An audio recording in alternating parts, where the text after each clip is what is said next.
నేను మీ icon astrologer Gattupalli Suresh Babu. అయితే మనం ఇప్పుడు ద్వాదశ రాశుల్లో ఒకటి ధనుసు రాశి. ఈ ధనుసు రాశికి గ్రహాల రీత్యా, దశల రీత్యా, అలానే నక్షత్రాల రీత్యా కూడా మనం చూసుకుంటూ ఉంటాము. అయితే మనకి గ్రహాలు, అలానే మనకి దశలు, అంతర్దశలు, అలానే మనకి నక్షత్రాలు, వీటి ప్రభావితమే కాకుండా మన పిల్లల అదృష్టం, మిస్సెస్ అదృష్టం, లేదా భర్త అదృష్టం, మా పేరెంట్స్ అదృష్టం, ఇలానే కాకుండా వాస్తు కూడా ఒకటి మనిషిలో భాగం. వాస్తు అనేది ఎందుకు అంటే మనము నివసించేటువంటి గృహాలు ఎలా ఉన్నాయో, అది అద్దెల్లైనా బాడిగైనా, మనకి సొంత ఇల్లైనా, ఫైనాన్స్లో ఉన్నా కూడా మనం ఉండేటువంటి ఇల్లు, ఆ ఒక పరిసర ప్రాంతం బాగుంటే మనం అందరం కూడా ప్రశాంతమైన జీవితాన్ని గడుపుతాం. అంటే మనం రేత్రిపూట సుఖంగా నిద్రపోయాము అంటే తెల్లవారి లేచిన తర్వాత మనం బిజినెస్ చేసినా, జాబ్ చేసినా కూడా అంతా కూడా సుఖంగా ఉండేందుకు ప్రయత్నం చేస్తాం. అందుకని ఎందుకు ధనుసు రాశి వాళ్ళకి ప్రత్యేకంగా ఇంత చెప్తున్నాను అంటే, ధనుసు రాశి వాళ్ళు కొంచెం సెన్సిటివ్గా ఉంటారు. వాళ్ళు ఏంటంటే సిస్టమేటిక్గా ఉంటారు. అంటే అన్ని రాశుల వాళ్ళు ఉంటారు, కానీ ఈ ధనుసు రాశి వాళ్ళకి ప్రత్యేకంగా ఏంటంటే స్టాటిస్టిక్స్ ఎక్కువ ఉపయోగిస్తూ ఉంటారు. అంటే సూక్ష్మ స్వభావం కల పర్సన్స్ ఉంటారు ధనుసు రాశిలో.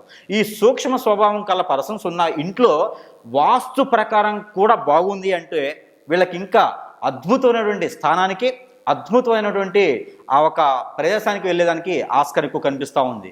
ఎందుకంటే వీళ్ళు అనుకున్నటువంటి గోల్స్ త్వరగా సాధించలేరు. ఎందుకంటే వీళ్ళు అనుకున్న గోల్స్ ఏదైతే ఉందో వీళ్ళు ఓపెన్గా చెప్పుకోలేనటువంటి తత్వం ఉంటుంది వీళ్ళకి. అయితే వాస్తు ప్రకారంగా వీళ్ళకి కనుక కొంత అదృష్టం ఉన్నట్టయితే, వాస్తు ప్రకారంగా వీళ్ళకి కొంచెం పాజిటివ్గా ఉంటే వీళ్ళకి అద్భుతమైనటువంటి స్థానానికి, వీళ్ళు అనుకున్నటువంటి గోల్స్ రీచ్ అయ్యేదానికి ఉంటుంది. కాబట్టి ఈ వాస్తులో కొంతమేర ఒడిదుడుకులు ఎలా ఉంటే ఎలా ఉంటుంది అనేది ఒక్కసారి గమనించినట్టయితే కనుక, ముఖ్యంగా ఈ యొక్క ధనుసు రాశి వాళ్ళకి దిక్కు, అంటే ఏ దిక్కు అయితే వీళ్ళకి బాగుంటుంది, సింహద్వారం ఎటుంటే బాగుంటుంది అనేది చూద్దాం. అంటే ఇంట్లో ఎవరైతే ఇంటి పేరు మీద ఇల్లు ఉంటుందో ఆ ఇంట్లో ఎవరైతే పెద్దగా ఉంటారో వాళ్ళు ఏ రాశిలో ఉన్నారో దానికి సంబంధించి చూసుకోవాల్సింది వాస్తు. ఇంట్లో పెద్ద కొడుకున్నా, చిన్న కొడుకున్నా, వాళ్ళ నాన్నగారు ఉన్నప్పటికీ వీళ్ళెవరికి ఎలాంటి రాశి అయినా ఇబ్బంది లేదు. ఇంట్లో పెద్దవాళ్ళు, పెత్తనం చేసే వాళ్ళు ఎవరైతే ఉంటారో వాళ్ళ పేరు మీద మాత్రమే వాస్తు చూసుకోవాలి. అందరిలో ఉన్నటువంటి ఈ యొక్క చిన్న డౌట్ ఏంటంటే, ఇంట్లో మా నాన్నగారు ఉన్నారు కానీ సంపాదించంతా నేను సంపాదిస్తున్నా కాబట్టి నా పేరు మీద నేను వాస్తు చూసుకోవాలని అవసరం లేదు. మీరు సంపాదించినప్పటికీ మీ నాన్నగారు ఎప్పటికైతే మీ నాన్నగారు సంపాదించలేకపోయినా, మీ నాన్నగారు నివసించి ఉండేంత వరకు, ఆ ఇంట్లో ఉన్నంత వరకు కూడా మీ నాన్నగారి పేరు మీద, మీ నాన్నగారి నక్షత్రం పేరు మీద చూసుకున్నట్లయితే మీ అందరికి కూడా కలిసి వచ్చేదానికి ఉంటుంది. లేదా మీ అమ్మగారి పేరు మీద చూసుకున్నట్లయితే కనుక వాళ్ళ నక్షత్రము, వాళ్ళ రాశిని ప్రకారంగా చూసుకుంటే కూడా మీకు సరిపోయి మీకు కలిసి వచ్చేదానికి ఉంటుంది ఈ యొక్క ధనుసు రాశి వాళ్ళకి. అయితే ప్రత్యేకించి ఈ యొక్క సింహద్వారం అనేది ధనుసు రాశి వాళ్ళకి తూర్పు వైపునైతే బాగా కలిసి వచ్చేదానికి ఉన్నది. అలానే దక్షిణం వైపున, అలానే ఉత్తరం వైపు కూడా కొంతమేర కలిసి వస్తుంది. పడమర వైపు అంటే వెస్ట్ సైడ్ మాత్రము ఈ యొక్క ధనుసు రాశి వాళ్ళకి అసలు కలిసి వచ్చేదానికి లేదు. ఎవరైనా ఉంటే కూడా వాళ్ళకి మా తాతగారు ఉన్నటువంటి ఆస్తి ఉంది, మా తాతగారు వెళ్తూ వెళ్తూ నాకు వీలునామాలు రాశారు, నాకు ఉన్నది అనుకుంటే కూడా అది కలిసి వచ్చేదానికి లేదు. కాబట్టి అంతటితో ఆగిపోకుండా ఉండాలి మీరు అనుకుంటే కనుక అది అమ్మేయడమో, లేకపోతే వేరే వాళ్ళ పేరు మీద మీరు రాయటమో, లేదా అక్కడ జీవించకుండా వేరే వాళ్ళకి ఇచ్చడమో జరిగితే కొంతమేర ఆ ప్రభావం అనేది మీ మీద ఉండదు. కాబట్టి మీరు ఈ మేర ప్రయత్నం చేయొచ్చు. అలానే వాస్తులో కిచెన్, ఈ యొక్క ధనుసు రాశి వాళ్ళకి కిచెన్ అనేది చాలా ఇంపార్టెంట్ అయిన విషయం. ఈ యొక్క కిచెన్ అనేది ఎట్లా ఉండాలి అంటే, ఆ హాల్లో కలిసి ఓపెన్ కిచెన్ అనేటువంటి ఫ్లాట్స్ ఈ మధ్య చాలా చూస్తూ ఉన్నాం మనం. ఈ యొక్క ఓపెన్ కిచెన్ కనుక ఉన్నట్లయితే కనుక ఈ ధనుసు రాశి వాళ్ళకి అత్యద్భుతంగా కలిసి వస్తుంది అని అనుకుంటారు. కానీ అలా కలిసి వచ్చేదానికి లేదండి. అలా కలిసి వస్తాయని చెప్పి చెప్పించుకొని, అలా కలిసి వస్తాయని చెప్పి మన పంతులు గారు చెప్పారు, అలా కలిసి వస్తాయని చెప్పి మా గురువు గారు చెప్పారు, మాకు ఒక ఆర్కిటెక్ట్ కూడా చెప్పున్నారు, మా బిల్డర్ చెప్పారు అనుకుంటే మీరు పప్పులో కాల్సినట్టే ఉంటుంది. కానీ వాళ్ళకి కిచెన్గానే ఉండాలి, బెడ్రూమ్గానే ఉండాలి, అలానే ఇలా టాయిలెట్స్గానే ఉండాలి, హాల్గానే ఉండాలి. ఇలా ఉన్నటువంటి ఫ్లాట్ కానీ, ఇలా ఉన్నటువంటి గృహం కానీ, ఇలా ఉన్నటువంటి గెస్ట్ హౌస్ కానీ మీకు కలిసి వచ్చేదానికి ఆస్కారం ఎక్కువ కనిపిస్తూ ఉంది. కాబట్టి మీరు డూప్లెక్స్ తీసుకున్నా, భవంతి తీసుకున్నా, ఇల్లు, మేడ, మిద్దె ఇలాంటిది ఏది కొన్నా కూడా మీకు వాస్తు ప్రకారంగా బాగుండేలా తీసుకుంటే మాత్రమే మీకు కొంతమేర కలిసి వచ్చేదానికి అదృష్టం ఉంటుంది. అలానే మీకు శని భగవానుడి యొక్క కృప కానీ, అలానే రాహు కేతువు, అలానే బుధుడు గురువు, ఇలాంటి నవగ్రహాల్లో మీ మీద ఎలాంటి అశుభ దృష్టి ఉన్నా కూడా మీకు కలిసి వచ్చేదానికి ఆస్కారం ఉంటుంది. అది ఎలా అంటే వాస్తు ప్రకారంగా బాగుండాలి.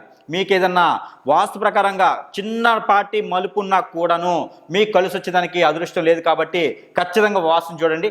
అయితే మీకు ఇప్పటివరకు మీరు ఆర్థికంగా నష్టపోతున్నారా? అయితే మీరు జాబులో ఒడిదుడుకులు ఉన్నాయా? జాబులో కూర్చుంటే మీకు ధైర్యం ఉండట్లేదా? మీటింగులో మీరు మాట్లాడలేకపోతున్నారా? అయితే మీకు ఇంట్లో ఎవరికైనా ఆరోగ్యం బాగాలేదా?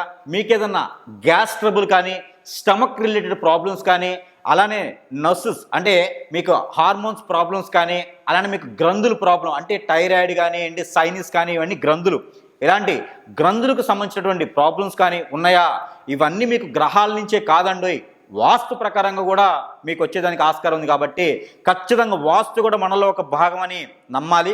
వాస్తు ఎలాంటి నమ్మకం అంటే మీకు వాయుమూలలో ఏమైనా బెడ్రూమ్ ఉండటం, బెడ్రూమ్ ఉన్నా కూడా ఆ బెడ్రూమ్లో మీరు ఉండటం, ఆ బెడ్రూమ్లో బీరువాలు పెట్టడం, ఎక్కువగా బట్టలు ఉండేసి ఎక్కువ డబ్బు అలాంటివి ఉన్నటువంటి వాయుమూలలో పెట్టడం, పూర్తి వాయుమూలలో పెట్టడం, అలాంటిది స్పీకర్లు కానివ్వండి, టీవీలు కానివ్వండి వాయుమూలలో పెట్టడం, అలానే మీకు కంప్యూటర్ కానివ్వండి, మీకు ఆఫీస్ రూమ్ కానివ్వండి, అలానే మీకు దైవుని మందిరం కానివ్వండి వాయుమూలలో ఉండడం, ఇలా వాయుమూలలో వాటర్కి సంబంధించినట్టు ఉండటం, వాటర్ ట్యాంకులు ఉండటం, వరలు అంటే లెటర్కి సంబంధించినటువంటి కానీ టాయిలెట్కి సంబంధించిన వరలు ఉండటం, నీటి అటు నుంచి డ్రైనేజ్లోకి వెళ్ళటం, అలాంటి వాయుమూలలో కనుక ప్రాబ్లం ఉంటే, వాయుమూలలో గొయ్యిలు గుంతలు లాంటి ప్రాబ్లమ్స్ ఉంటే కూడా ఈ యొక్క ధనుసు రాశి వాళ్ళకి చాలా అత్యద్భుతమైన దృష్టి ఉంటుంది. కాబట్టి వీళ్ళందరూ కూడా ఆ వాయుమూలలో ప్రభావితం ఎక్కువ బలవుతుంటారు. కాబట్టి ఆ వాయుమూలలో అలాంటి ఏమైనా ఉంటే కూడా తొలగించడం, వాయుమూలలో మొక్కలు పెంచడం,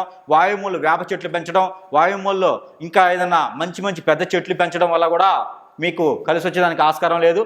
మీరు బాగా కలిసి రావాలనుకుంటే కనుక దక్షిణ వైపున మీ ఇంట్లో దక్షిణ వైపున కానివ్వండి, లేదా దక్షిణము పరమట మధ్యన నైరుతి మూలలో కానివ్వండి, మీకు వేప చెట్టు కానీ లేకపోతే రావి చెట్టు కానీ కనుక మీరు పెంచినట్లయితే మీకు కలిసి వస్తుంది. అదే మామిడి చెట్టు కూడా మీకు కలిసి వచ్చేదానికి ఆస్కారం ఉంది. మీ ఇంట్లో సీతాఫలం కానీ, దానిమ్మ, అలానే మా జామ కానీ మీకు ఆగ్నేయ మూలలో పెంచుకున్నట్లయితే మీకు బాగా కలిసి వచ్చేదానికి ఆస్కారం ఉంటుంది. అలానే ఈ ధనుసు రాశి వాళ్ళు ఆడవాళ్ళు ఎవరైనా ఉంటే కనుక జామ లేకపోతే మీకు గనక ఈ యొక్క తులసి మొక్క కూడా మీరు పెంచుకుని పూజ చేసినట్లయితే బాగా కలిసి వస్తుంది. కాబట్టి ఆ వాస్తు సంబంధించి ఏదైనా లోపాలు ఉంటే కూడా ఈ చిన్నపాటి చెట్లు పెంచుకుంటే కొంతమేర కలిసి వస్తుంది. అయితే ముఖ్యంగా ధనుసు రాశి వాళ్ళకి బాగా కలిసి రావట్లేదు అనుకుంటే కనుక మీరందరూ కూడా పరమట వైపు అంటే వెస్ట్ సైడ్ ఉన్నటువంటి వాకిట్లో ఎవరైనా ఉంటున్నారా, సింహద్వారం పరమట వైపు ఉంటే కనుక అది పద్మ ఇమ్మీడియట్లీగా మీరు మార్చుకుంటే అత్యద్భుతంగా కలిసి వస్తుంది. మీకు గ్రహరీత్యా దోషాలే కాకుండా ఇలాంటి ప్రభావం మీకు ధనుసు రాశి మీద ఉంటుంది. కాబట్టి వాస్తు కూడా సెన్సిటివ్. కాబట్టి మీరందరూ కూడా ధనుసు రాశి వాళ్ళందరూ కూడా వాస్తు ప్రభావితం కూడా చూపించుకొని మీరు అద్దెకున్నారంటే కొంతమేర లోపం ఉంటుంది. మీ సొంత ఇల్లు అయితే ఎక్కువ లోపం మీ మీద ఉంటుంది. ఈ యొక్క ధనుసు రాశి వాళ్ళకి వాస్తు బాగాలేకపోతే మనుషులకి, ఆడవాళ్ళకే, మగవాళ్ళకే కాదండి, ఆడవాళ్ళకి కూడా ఆ ప్రభావం ఉంటుంది. కాబట్టి తత్మ అందరూ కూడా ఈస్ట్ అలానే సౌత్ నార్త్ సైడ్ ఉన్నటువంటి సింహద్వారం తీసుకొని మరీ మంచిది. అలానే కనుక వీళ్ళకి ఇంకా కూడా వాస్తు ప్రకారంగా కిచెన్, ఓపెన్ కిచెన్ కనుక ఉంటే ఇంకా కలిసి వచ్చేదానికి లేదండి. ఓపెన్ కిచెన్ ఉండడం వల్ల వీళ్ళకి ఆర్థికంగా స్థితిగతులు ఉంటాయి, జాబులో మెంటల్ టెన్షన్ ఉంటుంది, వీళ్ళకి ఎప్పుడు కూడా పైకి ఎదిగేదానికి ఉండదు, విదేశాలకు వెళ్ళాలన్నా కూడా లోతుపాతులు ఉంటాయి. కాబట్టి ఓపెన్ కిచెన్ ఉండకూడదు. ఇండ్లు ఎలా ఉండాలో అలానే వాస్తు కనుక ఉంటే చాలా బాగుంటుంది. ఇంకా మీకు వాస్తు ప్రకారంగా మార్చుకోలేం గురువు గారు ఇప్పటికిప్పుడు అంటే కుదరదు కదా, ఎలా అనుకుని ఉంటారు, అందరూ మార్చుకునేందుకు చిన్నపాటి ఉపశమనం దొరికేలాగా ఒక వెసులుబాటు దొరికేలా ఉంటుంది. కాబట్టి ఆ సౌలభ్యం కోసం కూడా మీరందరూ కూడా ఇంట్లో ప్రతి నిత్యం కూడా సాంబ్రాణి పొగ వేసినట్లయితే కనుక ఆ సాంబ్రాణి పొగలో కనుక మీరు ఒక బిర్యానీ ఆకు ఉంటుంది, బిర్యానీ పత్తా అంటారు, ఆ బిర్యానీ ఆకు, అలానే కుంకుమ పువ్వు అని దొరుకుతుంది మనకి మార్కెట్లో. కుంకుమ పువ్వు మనం లేవలేనటువంటి అంటే ప్రెగ్నెన్సీ ఉన్నటువంటి లేడీస్కి పాలలో కల్పించేటువంటిది కుంకుమ పువ్వు అని దొరుకుతుంది. అలాంటి కుంకుమ పువ్వు కానీ, అలానే గులాబీ రేకలు దొరుకుతాయి మనకి మార్కెట్లో. గులాబీ పౌడర్ కూడా దొరుకుతుంది ఈ మధ్యన. ఈ గులాబీ పౌడర్ కానీ, అలానే గులాబీ రేకులు కానీ, అలా గులాబీ రేకలు పువ్వులోంచి వచ్చే రేకలు కానీ, అలానే మనకి ఆకు అంటే బిర్యానీ ఆకు పత్త కానీ, లేకుంటే కనుక మనకి కుంకుమ పువ్వు అనుకున్నాం కాబట్టి కుంకుమ పువ్వు కానీ, ఇవన్నీ కూడా మీకు ఇందులో ఏది దొరికితే అది తీసుకొని ఆ ఒక సాంబ్రాణిలో కనుక వేచి కనుక మీరు ఆ ఇంటిల్లిపాది ప్రతిరోజు కూడా పొగ వేసినట్లయితే, పొగ అంటే 1 కిలో సాంబ్రాణి తీసుకొచ్చి 1 కిలో పువ్వులు తీసుకొచ్చేసి వేసేస్తే మీకు లంగ్స్ ప్రాబ్లం వస్తుంది. అలా కాదు, ప్రతినిత్యం కూడా సాంబ్రాణి పొగ అనేది మాస్క్ వేసుకొని వేసుకోవాలి. గురువుగారు చెప్పారు కదా, లంగ్స్ పాడు చేసుకోవద్దు, సాంబ్రాణి పొగ వేసుకోవచ్చు, కానీ మీకు ఆ ఒక చిన్నపాటి సాంబ్రాణి పొగ వేసుకున్నట్టయితే మీకు కలిసి వస్తుందండి. ఇంకోటి ఏంటంటే మీకు ఎర్రనీళ్ళని దొరుకుతాయి. ఎర్రనీళ్ళు దొరకవు, మనం చేసుకునే దానికి కూడా దొరుకుతాయి. ఎర్రనీళ్ళు అంటే అలానే మనకి కొంచెం కుంకుమ, పసుపు, గంధము, చున్నము, అలానే ఒక బొగ్గు, ఎండుమిరపకాయ, అలానే నిమ్మరసము, అలానే మనకి వేచి ఆవాలు, మిరియాలు ఆ నీటిలో కనుక వేసేసి ఆ దిష్టి ఇంటికి కనుక సింహద్వారం ఉంటుంది, ఆ సింహద్వారానికి కనుక ప్రతి ఆదివారం కానీ మంగళవారం కానీ దిష్టి తీసి ఆ నీటిని మిట్ట మధ్యాహ్నం తీయాలి.